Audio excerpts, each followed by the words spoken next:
Araw ng Huwebes. So guys, oh, baka ito rin problema ng motor nyo, nalulustrate.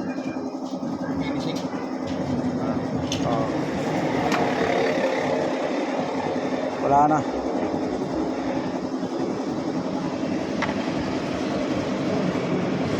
Nakakal ko na.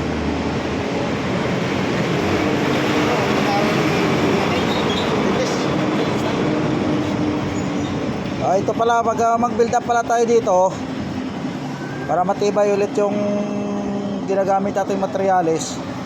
Stainless na pala ginagamit natin dito para hindi na sa basta-basta ma-lusted ulit. Stainless na gagamitin natin yung rod. Yan.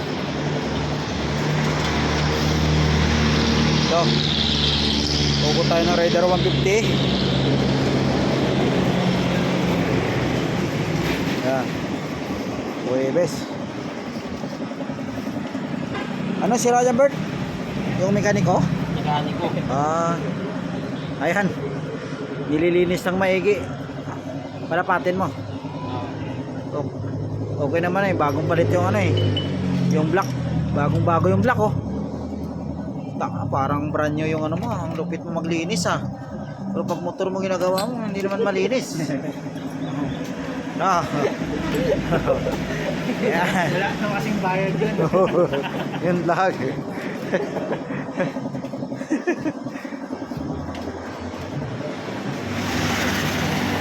Tayo sa malapit sa Divine Mercy. Ayan, Divine Mercy. Ayan, Garay May Motor Shop Services. Ayan. Ayan, mga paggawa. Ito. Align chassis ulit.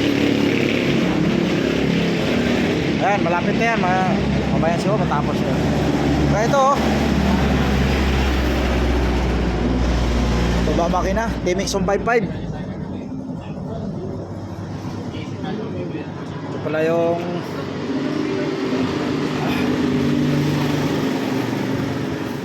yun. Sa lahat na naka TMX 155. Ayan.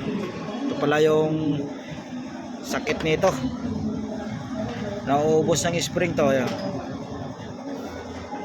Kaya nasisira pa lagi yung mga, akala natin putol yung spring sa loob.